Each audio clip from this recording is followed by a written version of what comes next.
Hello, everyone. Welcome to our final session. And we have Jenna Moreci here. Did I just pronounce your last name correctly?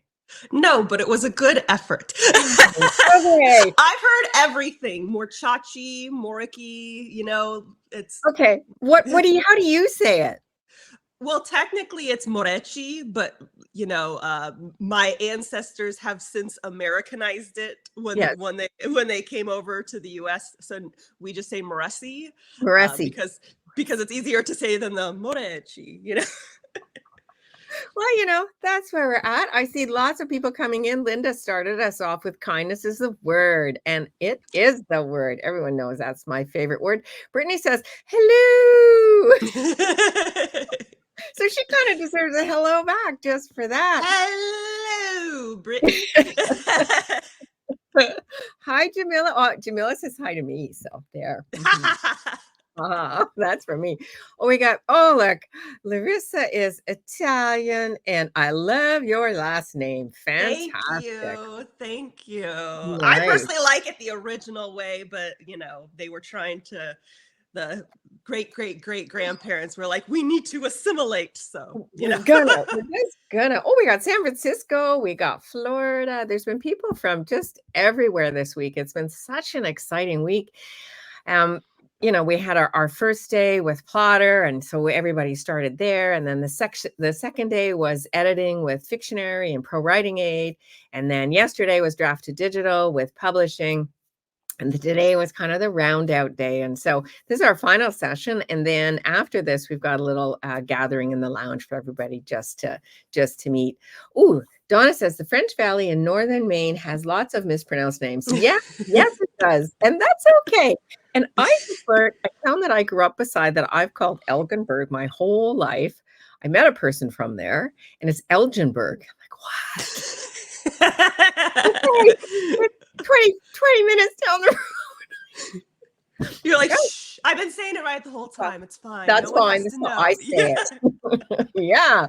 All right. So today, let me introduce Jenna first, and then we're gonna talk all around YouTube. And so first thing before we get to YouTube, let's just talk about Jenna's best-selling author with new adult dark fantasy.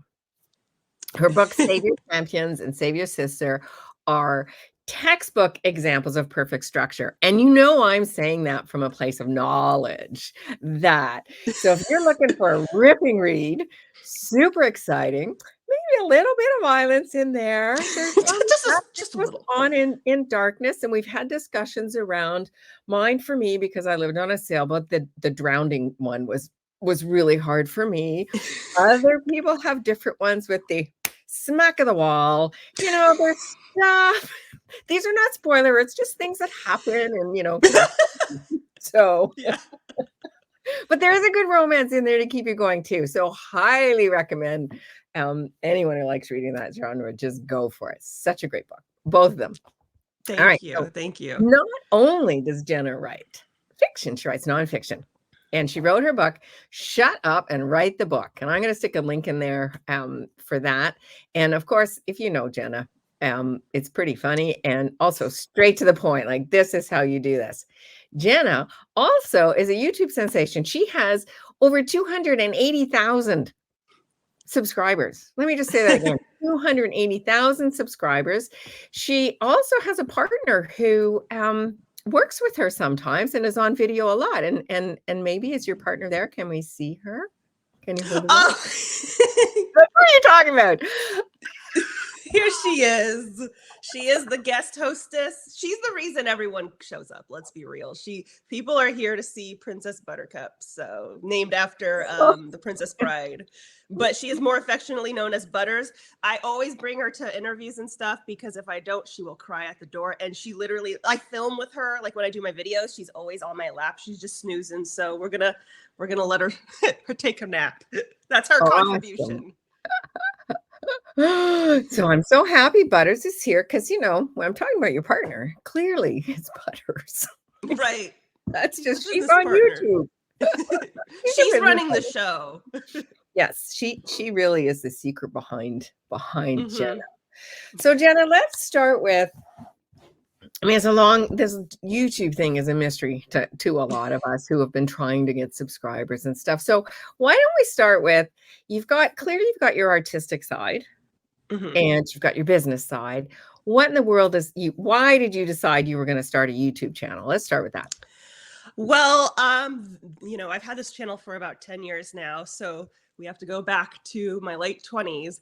Mm. But basically, at the time, I was writing my debut novel and I was trying to grow an author platform so that I would have people to sell this novel to.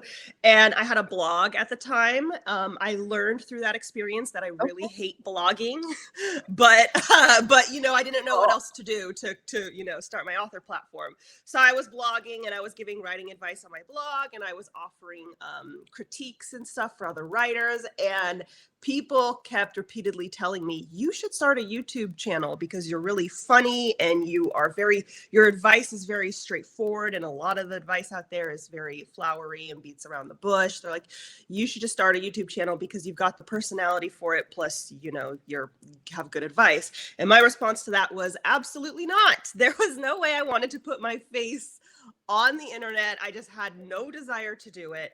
And so that went on for a couple of years of me blogging. Then, unfortunately, we had a medical emergency in my family. My then boyfriend, now husband, Cliff, broke his spine. It was a major accident. I had to quit my Wow. day job. I signed on to be his caregiver. I helped him, relearn how to walk and everything. I took care of him. And when you go through something like that, it kind of changes your perspective on life. That helps you to see that your time on this planet is very uncertain and limited. So it makes you a little bit more open to opportunity and things like that. So once he started to improve enough where I had more time, to like work on my book and my author platform, I just decided, you know what, I'm going to try the YouTube channel. People have been telling me to do it. I'm just going to give it a shot. What do I have to lose? Some hurt to my pride pretty much is the worst thing that could happen. So my goal was 100 subscribers. If I hit triple digits, I would feel content. Good for And I you. remember Let's see if you made it, though. Did you make 100? But basically, long story short, it blew up. And I remember when it started getting going, like for a while it was very whatever. But when it started getting going, I just remember looking at my phone like, oh my gosh, what is happening? And I had no idea it would get to this point. And now I am a full-time author and YouTuber. Nice. Yeah. So I mean, like, you're just fantastic for what you're doing with your husband, and doing all of this other stuff on the side. It's tremendous. And it's a really great example of, life can be really crappy. Mm-hmm. And you can still find a way to do the things you love. And you're such a great role model for that, because you do have hardship, and look what you've done. And so really, it's just amazing. And I think you're just a really wonderful example of how you can do stuff when life is really not what we want. Thank you. It means a So lot. let's stay way back. Mm-hmm. What can you remember? What was your first YouTube video? What did you do? I made a video. My very first video was an introduction into why I was deciding to self-publish as opposed to traditionally publish, why I made that choice. And it was a smart video to make because it got a lot of people mad. And unfortunately on YouTube, controversy, gets the people engaged. It's not something I would recommend doing for every video, because then you just come across as like a pot stirrer. But at the time I didn't know that, I just made that video because I thought it would be informative and intelligent. But people got really upset because this was 10 years ago. Indie publishing is a lot more like the stigma against it is significantly decreased. But at the time, there was still outdated thinking about it. So people were just going nuts in the comments, just so angry, even though everything I was saying was factual then, and it's still factual now. But that was the first video I made. It's not what blew me up. my channel blew up once I stopped trying to be professional and started being authentic to myself. So I'm not saying make your first video something controversial or make it something that, I'm not saying do what I did. It took a few months before my channel blew up. The key was the authenticity and, being true to myself. Yeah. Now, so let's link that back. Do you use that in your writing too? Did that help? Like, did that change how you write your books at all? This experience of now I have to be authentic? It was sort of, yes, but in a way that I didn't really realize until later. When I started my debut novel, I was so concerned about what people would think of me, because of the things that I enjoyed writing and what I wanted to write. So, for example, I've always been a fan of romance ever since I was a little kid. All of my favorite movies and stuff, they were all fantasy romance movies. I'd always wanted to write that, but I was afraid that people would, there's lots of stigma against romance writers and everything. Oh, they're just, sad housewives and things like that. So I was like, I know, it's so stupid. So I was like, I'll just write a book with a romantic subplot, And then after I released that and my platform blew up, I saw that the things that people were enjoying the most about that book, which has since been unpublished, is they were enjoying the romantic subplot the most. The parts that it was kind of like with my YouTube channel. The stuff people liked about my channel were me being myself. The stuff people liked about my debut novel was what I was passionate about. And so that's part of the reason why I unpublished the novel, is because I realized, I don't think I want to continue on this direction. I want to go in a different direction that's more authentic to myself. And that's when I started the Savior series. It's fantasy romance and it's authentic to what I enjoy, which is I want to write about, fighting and swords and battles, but I also want to write kissing and falling in love and witty banter. Like that's what I wanted to do. Yeah. You just slipped something in there that I want to go back to. You unpublished your novels? Oh, just the first one. I just unpublished the debut novel because it was a science fiction novel with a romantic subplot. And I realized, and I'm very grateful for that book because it was the stepping stone that got me going. It was the first book that made it so that I could be a full-time author, but, it didn't seem fair to be like, oh yeah, I'm a science fiction writer, but I'm not going to be writing science fiction anymore. You know what I mean? So eventually I unlisted it so that I could focus on what I had decided I really wanted to do, which was fantasy romance and just, rom-coms and things like that. So why do that instead of using a pen name for your new books? Because my YouTube platform is so big.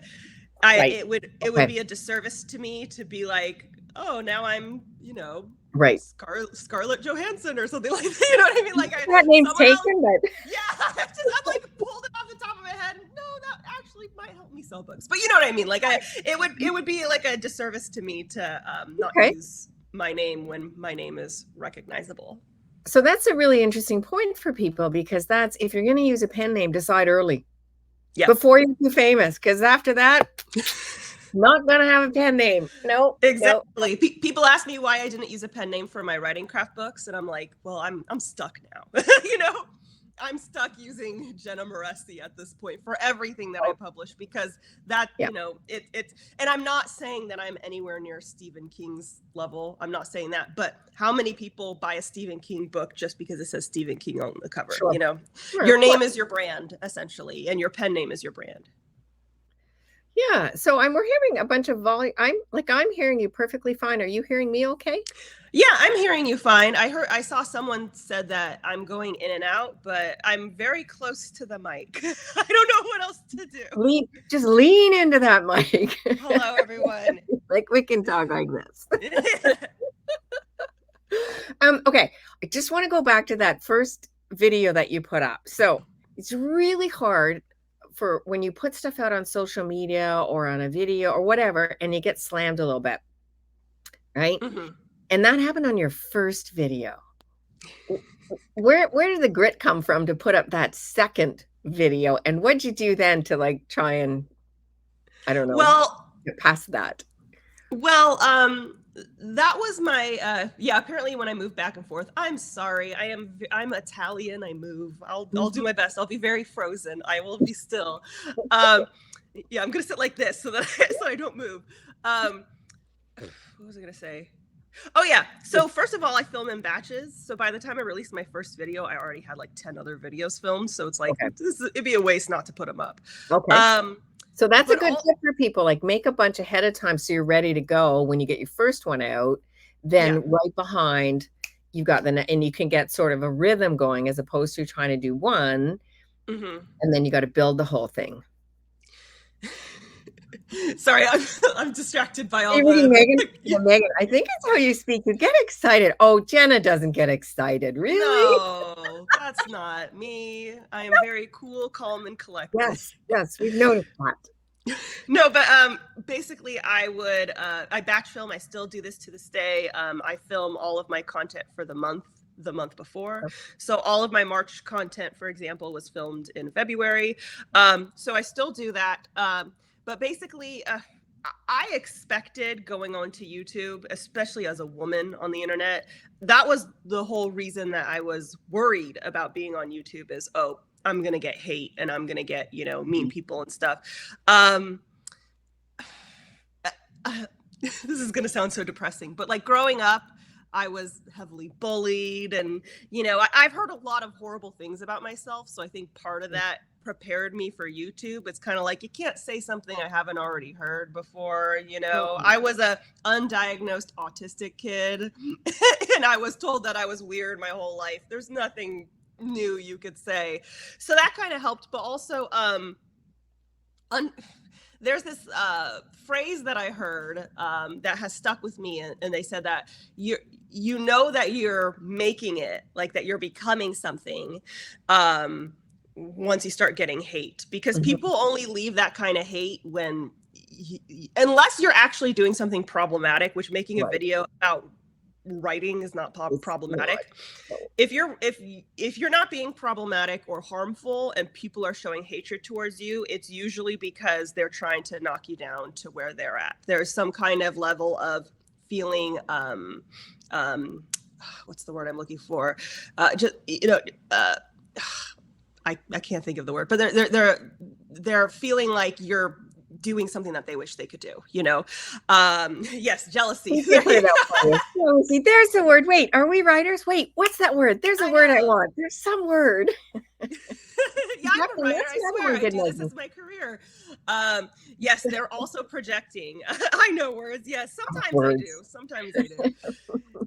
But yeah, essentially, that's something that you have to keep in mind. It doesn't make it easy. I mean, there were days that I would see comments online and I would cry, but it doesn't necessarily make it easier, but it does help to provide perspective, especially, and it also helps to know that, I mean, I've been doing this for 10 years. At this point, when I get like hate comment, I usually have a good laugh over it. It's like, it doesn't bother me as much. I mean, every once in a while, there's one that will sting.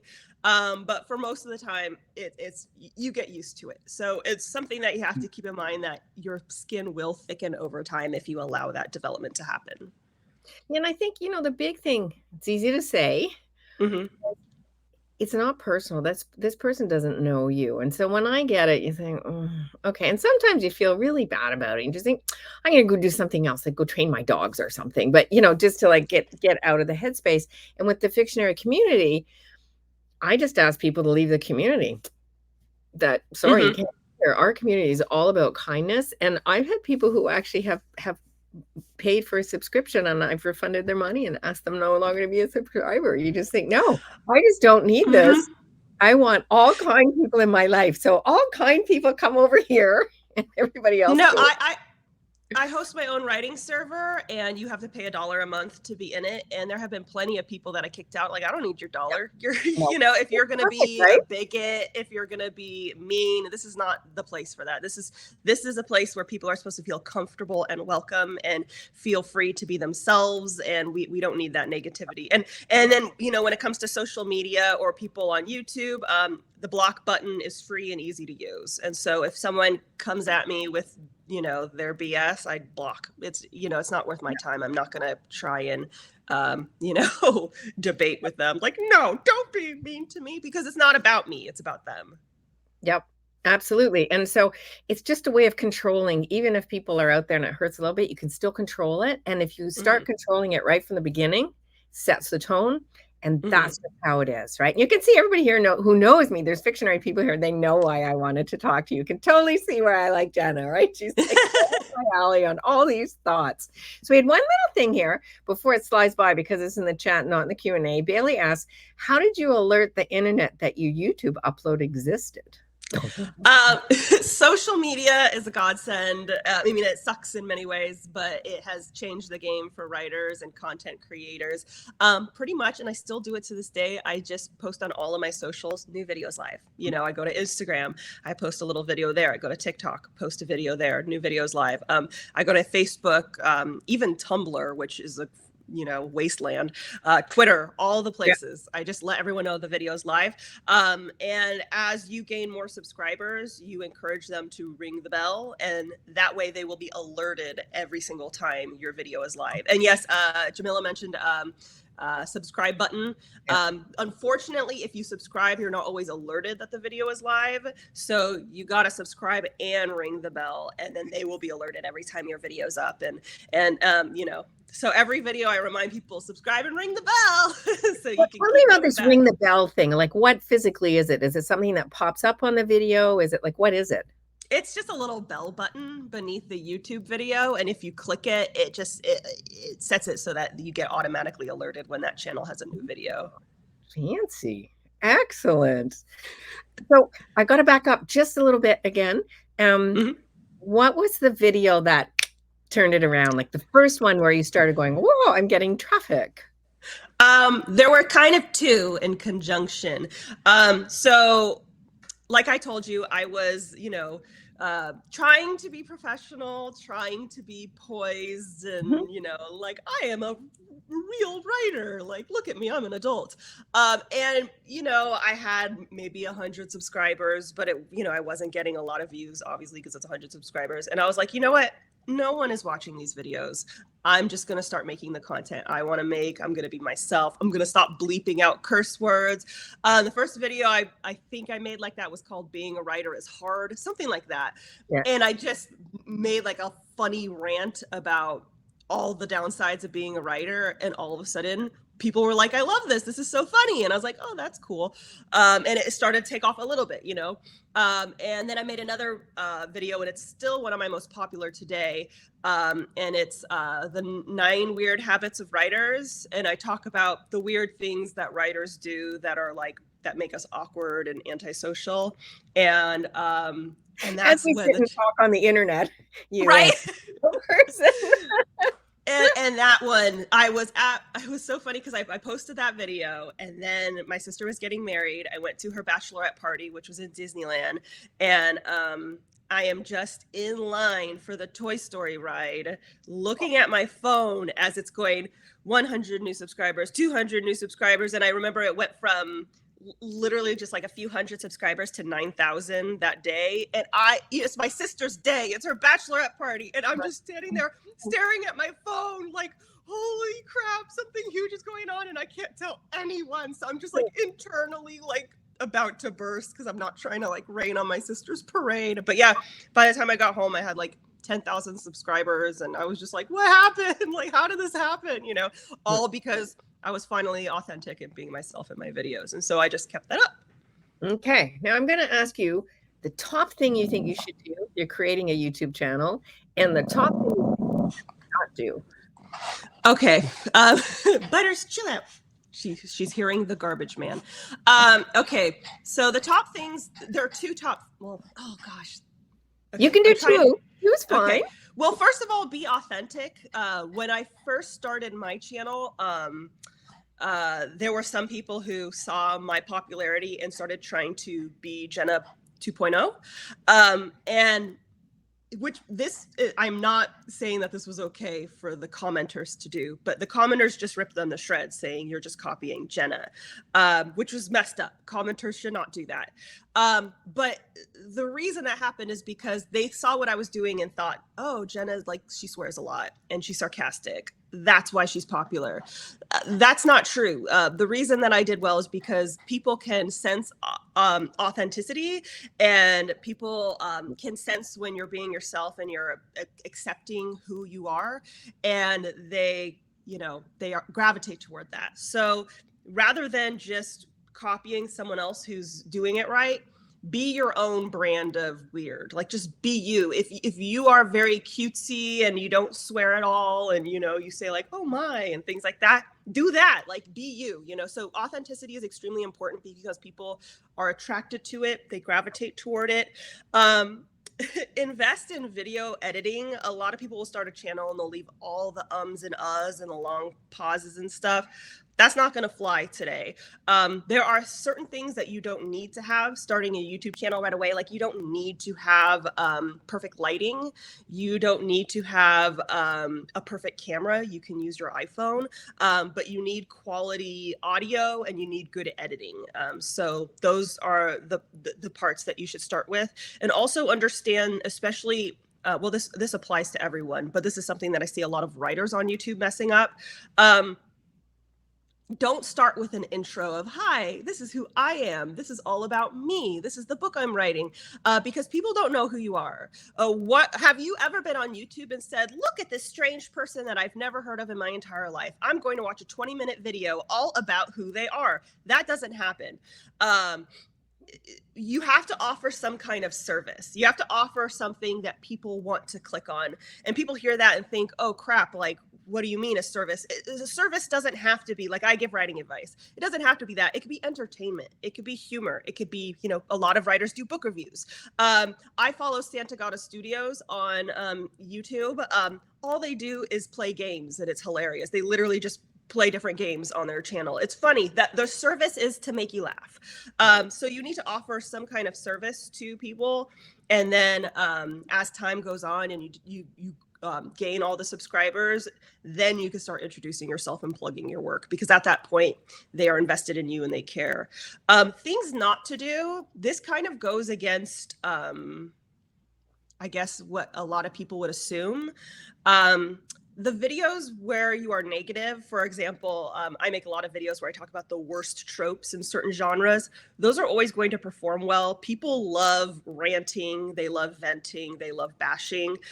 Those are always going to perform well. But if you build your entire platform just around being negative, you're not going to last. So I would recommend, I know that it's very, very tempting to just be like a hate channel, because you're gonna get the views, don't get me wrong, but eventually at the end of the day, this is also your reputation, and you're creating a reputation as a hater, and I see a lot of hate channels, they eventually go under, because people get sick of you being a jerk, so and someone said it's going to get exhausting if you say that way. Exactly. Like, after a while, it's going to just feel yucky. So I'm not saying never make a venting video. I recently released a video about the worst euphemisms I read in sex scenes, and it was so much fun to make. But people loved it because I'm talking about dingles and stuff like that. But it was fun. But if I made all of my videos like that, I would be wiped out, just emotionally exhausted. Also, I think when the tropes one, right? It's funny, like, but it's also good writing advice. Like, why didn't this trope work? There's writing advice in there. It's not just, I hate this trope and move on, right? It's there's writing advice around it, and so it makes a good show. I want to jump topic. Hey, you gotta. Oh, Karina. Dingles. I'm trying to keep the language as PG as possible. So I was like, this is a PG family-friendly show. I'm doing my best. I just put up the link. I used a bit.ly link, but it's the link to Shut Up and Write. So why did you write that book? You've got your fiction, you got your YouTube channel, and boom comes this book. What happened there? Honestly, it was viewer request. I mean, literally since I started my YouTube channel, people were like, when are you going to write a writing craft book? And I kept putting it off because fiction's my passion. And then, Yep. you know, like I mentioned, my husband, he has a spinal cord injury, and he was going through a rough patch with his recovery. And it made it really hard to like tap into my creativity and my imagination and work on fiction.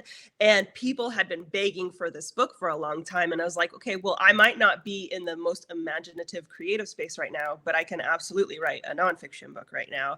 And so I whipped it out, and it did really well. People really, really loved it. And I may or may not be planning my next nonfiction book to come out hopefully next year. Hopefully. Oh, I may or may not be planning the one that's going to come out next year. That's a very interesting way of not saying.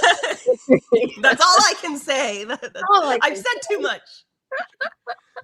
Okay, I'm gonna throw up a few questions here, so I just don't hog your time.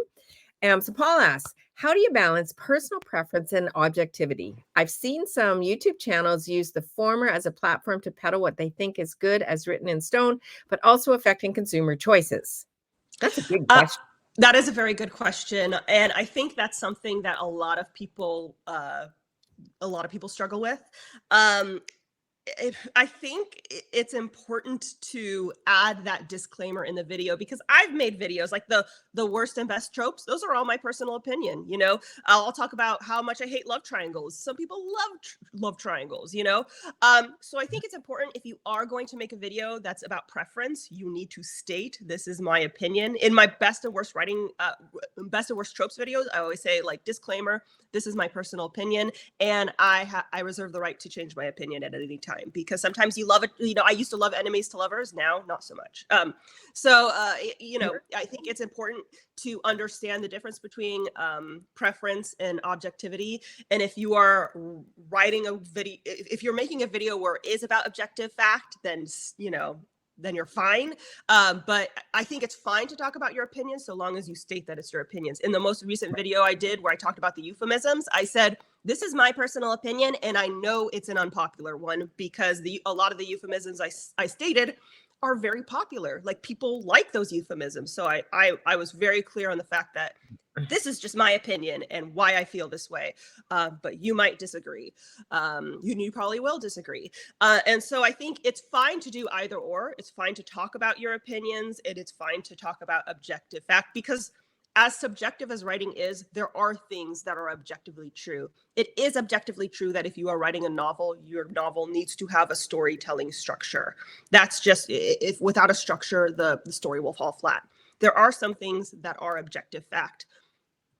And I just think it's important that when you're talking about personal preference, to make it clear that this is just your opinion, you know, and people can do what they want with it. Like, for example, I'm a hardcore advocate for outlining, and I'm very clear about the fact that outlines do work for most writers, but not all. If you are one of the minority who can make pantsing work, then ignore what I'm saying about outlining. But if pantsing is not working for you, you probably need an outline. Like, there are ways to word it where it's clear that I'm not saying this is 100%. I'm just saying that it leans this way, or this is how I feel. Yeah, and that's really smart, because then people make their own decisions. They can take your information and somebody else's information and decide for them what works. Mm-hmm.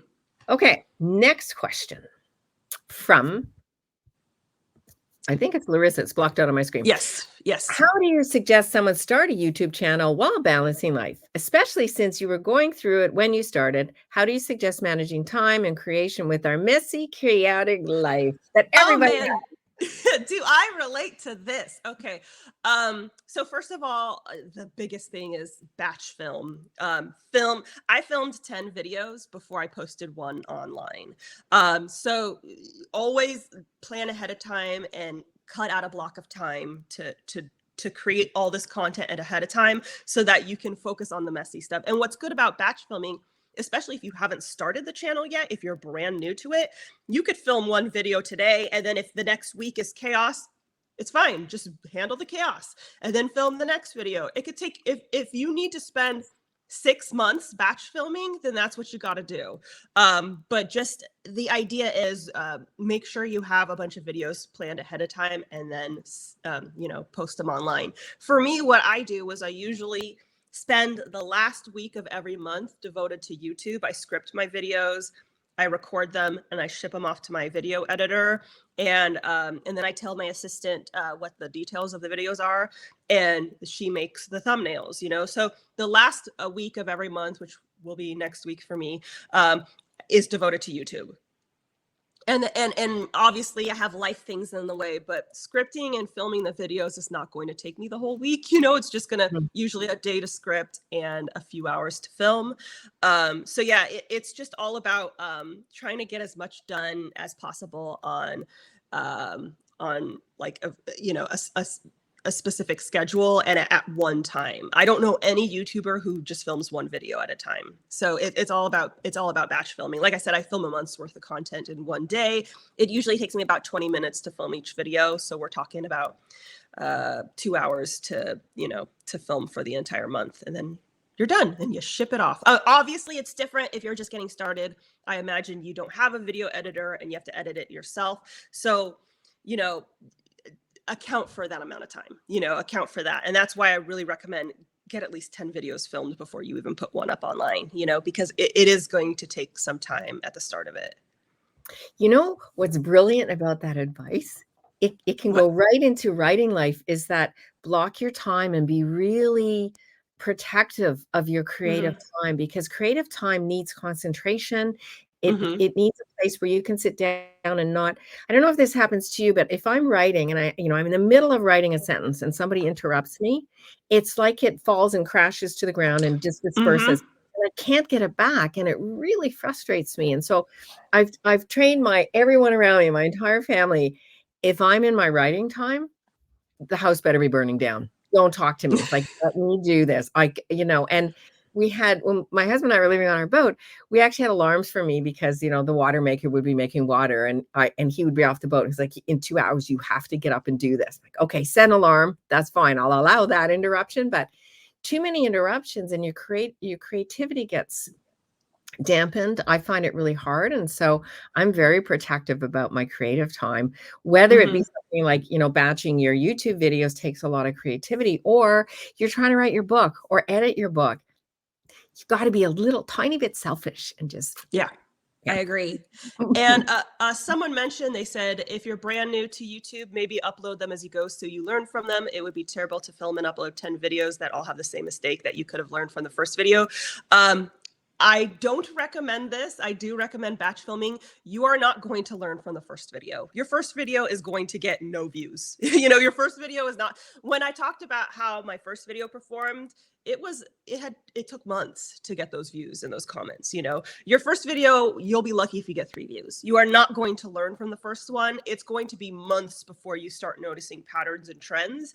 And you could upload 10 videos in a month, or 2 months, So I definitely don't recommend uploading them as you go, because that's with the mentality that people are going to rush to the first video and offer you tons of advice.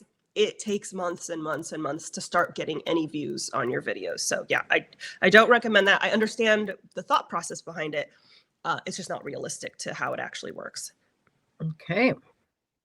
Now this is Tony. Is it possible to use a YouTube channel to broadcast audio-visual versions of your stories as an alternative way of getting your stories out there? Yeah, I imagine it's possible. I do see people using YouTube to share the audiobook of their book for free.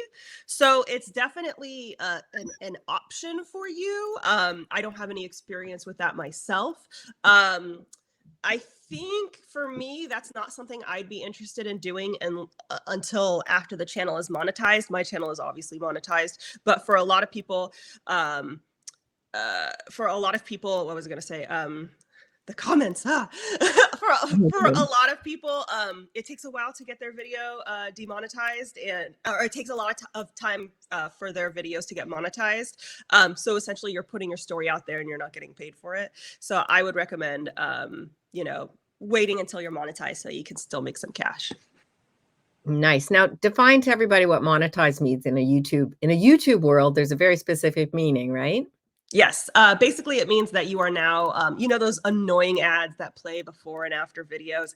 That's what monetization is. It basically means that your videos are now able to get ad revenue. And yes, it's like a couple pennies per ad, but, it adds up once you have 400 videos. Right. And so this is a YouTube, you have to have so many views and in a certain period of time. And they have some stats that they collect before, like they get to decide when you can monetize. Just not anybody can do it. Is that right? Yes, they have some stats. Unfortunately, it's a certain number of, you have to collect a certain number of views and I think a certain number of subscribers before you can monetize. It has been almost a decade since I was monetized, so the stats have Oh, since changed. yeah. I don't know what they are currently. I believe when I was monetized, you just needed to have 10,000 subscribers. Now it's very different. Right. So I couldn't say what it is, but Yeah. Just it generally exists. what it is so people know. Right. Okay. Here we have, how do you do scripts, with full dialogue or just bullet points? Oh, interesting. Very good question, Thomas. I basically just write. They're messy and everything. I don't do. I just do. I guess what he said, full dialogue. I write it the way that I speak, and I will hear my voice in my head. How would I say this and everything? I mean, I don't use like quotation marks, but yeah, I just do full dialogue. And what I'll do is I'll film, and I will have I'll have the script in front of me. The camera's there, and I'll be like, "Hello, everybody." Read the line of text. Today we will be talking about euphemisms and spice scenes. And I read it. Read, recite. Nice, nice. Because that's tricky. That takes practice too. I find that really hard. I like to just wing it. I just do better. When I have to follow a script, it's hard. It's very hard. It's hard. Karina's like, "Dem dingles," though. I'm just going to use that word. Whenever I run out of a word, that's going to be my new word. Okay.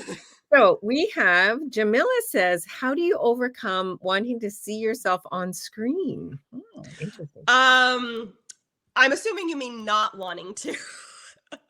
I mean, I still feel weird watching videos of myself. It's weird, but I think it's just one of those things. It's kind of like, how do you overcome writer's block? You just clench your butt cheeks and grit your teeth and do it, Yep.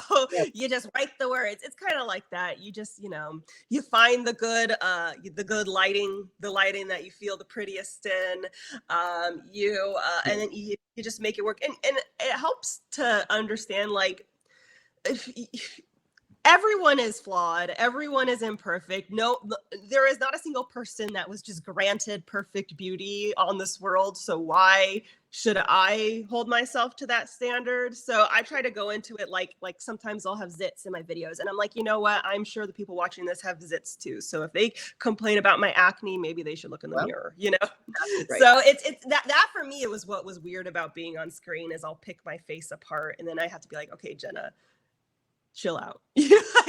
Like, fine. It's okay, I think at the beginning too, like when I first saw myself the first time, and something was recorded on Zoom or whatever, and I was so shocked to think, oh, yuck, what? And you think, I move too much, I wave my hands, like the whole thing, you just think, So then I started, when I'm talking to people, I just turn my video off so I can't see myself. Otherwise, I found I was just too distracted. Now I don't even notice, but at the beginning, I don't know. It's the first time of seeing yourself how maybe other people see you, and so it's kind of shocking. I found it hard. And it takes a while to get comfortable in front of the channel. In front of the camera, it does take a while. So you just kind of have to adjust to it. Because at first I was so stiff. I was just like, hello, this is my channel, So it takes a while to adjust and get used to it. And now, when I'm doing my videos, I'm a lot more comfortable and everything. And then I just watch it later. And if my lipstick is smudged, I'm like, whatever, the video goes live. It's too bad. Right. Okay. So from Bailey, is there a lot of editing involved? Yes, there is. I recommend, if you have Apple product, iMovie is free, very easy to use. That's what I used for the first 5 years of my channel. It's just iMovie. It's mostly cutting out the ums, the uhs, the lulls, that kind of stuff. That's going to be the most important part. as you progress, you can start adding overlays and you can add, effects and things like that. I do have a video editor now, which saves me so much time. So eventually, if you get to that point, you can hire someone, you can outsource it, which is a godsend. But yeah, unfortunately, there is a lot of editing involved. If you want to have a similar experience to YouTube, but with a little bit less work, it's still a lot of work, but it's not as much as YouTube. I recommend podcasting. It's a similar experience, but not as much work. Nice. Okay, right on the same lines, Larissa wants to know, can you tell us about 1, favorite video editing tools, 2, cameras, webcams, and 3, any other tangibles or purchased items that have helped you? I almost just feel like turning my camera around because I'm in my YouTube studio, so you could just see my setup. I don't edit my videos anymore, but what I was using, let me pull it up, was iMovie as well as Final Cut Pro. I almost want to, I'm afraid that I'm going to mess everything up, but. Oh, we're going for a tour. So here's my ring light. Another light. Another light. And then that's where the camera usually is. Wow. This is my microphone. You don't need one. This is on stage microphone. This is kind of like the microphone of choice for content creators. It's very expensive. So don't start off with this. You can easily get a really high quality microphone for a decent price. This is for if you've been doing it a while like me. But yeah, I also have an Amazon store. I could leave the comment. It's an Amazon storefront and there's this whole section devoted to YouTube and it has all my equipment in there. So let me go ahead and grab that link because I never remember the names of everything. So here we go. Let's find it. Here we go. My Amazon shop, and the section that says YouTube. It's all my YouTube stuff that I have. Interesting. Mm-hmm. That's very cool. I didn't know, what is this Amazon shop thing? I didn't know you could have this. This is really cool. It's like an affiliate shop. So you create a storefront and people can go through it. They're not, I'm not selling these products, but it's one of the ways that authors can create a side revenue stream because I will get like a 10% of the purchase. The funds will go to me. So I have it for my YouTube stuff. I have it for writing resources that I recommend and books that I like and things like that. So every once in a while, someone's like, how'd you get your newsletter so great? And I'm like, I read Newsletter Ninja. Here's the affiliate link. Okay, so let us go to next question. Answered. Hang on, sorry. Wait, I've lost track. Answered. Too many people are asking questions. Wait. Okay, here's one that's unanswered.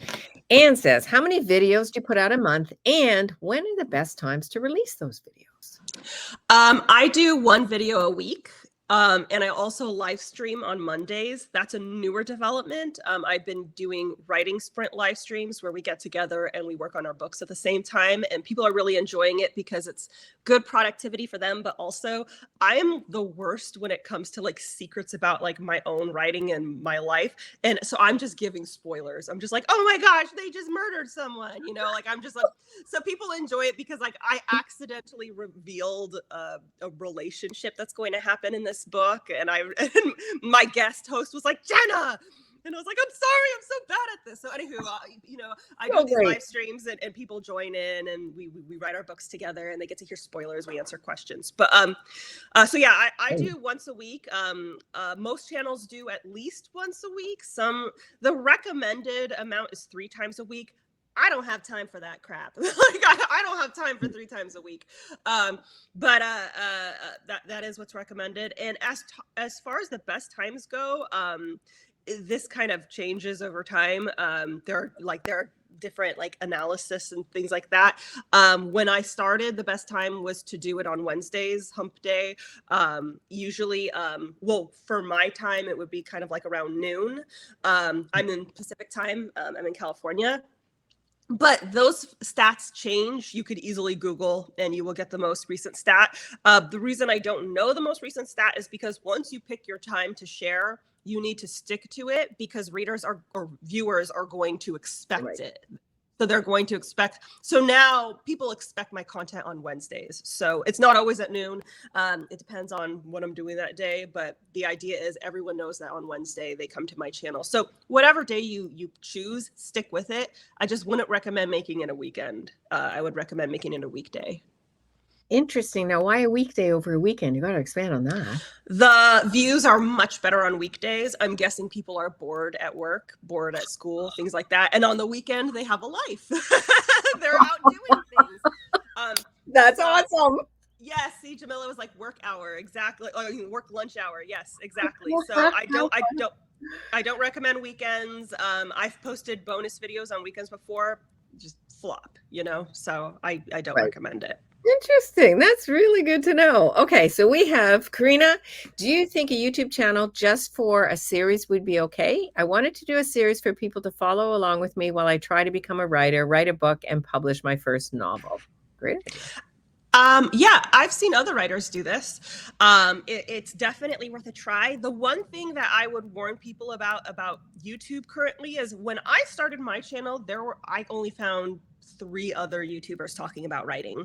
So I came into the market when there was basically a gaping hole, there was an opportunity to seize.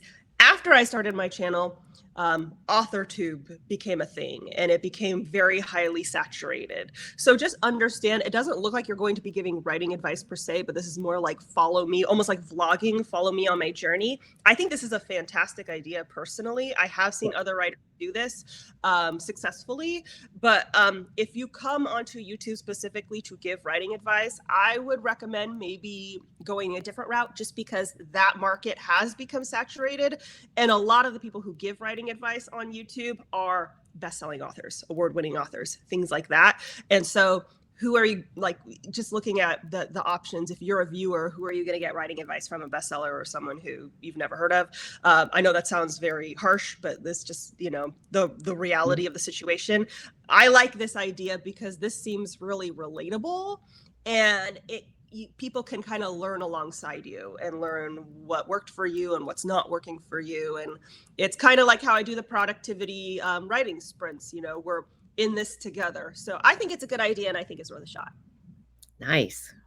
Excellent. Okay. I'll just keep going through until we're at the end of the hour.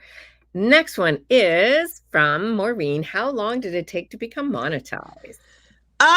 Maybe a year. But to be fair, I had no idea what I was doing. When I started my YouTube channel, like I said, I expected 100 subscribers. That was my goal. So I wasn't getting monetized, was not even in my line of sight. I had no expectation for that. I did not expect to be where I'm at today. I was very unprepared. So by the time I was ready to be monetized, I was apparently already able to be monetized for a while, and I just had no idea because I had no idea how that worked. And it was a friend who told me, like, Jenna, why aren't your videos monetized? I was like, what? That's something I could do? So I say a year, but it might have been shorter than that. I had no idea. I was wholly unprepared, which is part of the reason that I have this channel, is I can tell people, this is how I messed up. So awesome.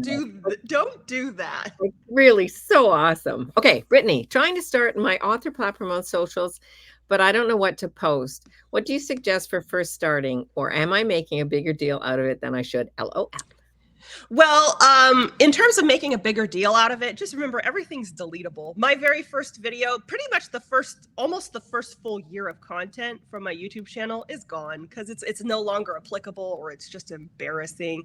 Everything's deletable. So trial and error is your friend. What I always recommend when it comes to social media is find other authors in your genre, like who have your target audience. So for example, I write fantasy romance. Danielle L. Jensen writes fantasy romance. Angela J. Ford writes fantasy romance. So I can follow them, see what they're doing. And I'm not saying blindly mimic them, but you will notice trends among authors in your genre and seeing what are they doing and what's working and what's not. And, follow, like if you're on Instagram, follow Bookstagram, what's working and start from there and see what is possible for you, because there are some some gorgeous Bookstagram images that I look at. I'm like, I don't have the patience for this. I could never make this. I've got things to do. I've got a dog to take care of, you know? So, you know, be realistic about that. Yes, Butters, she's over here hanging out. But yeah, be realistic about that and understand, like, for example, I always come back to Instagram when I think of social media because has a huge bookish community. But, you know, think about posting things that are either aesthetically pleasing or that are entertaining. You know, I share a lot of writer memes on Instagram. They do really, really well. People can relate to them. You know, on TikTok, I see what other writers are doing on TikTok and I do the same thing. So, and also keep in mind the idea of repurposing content.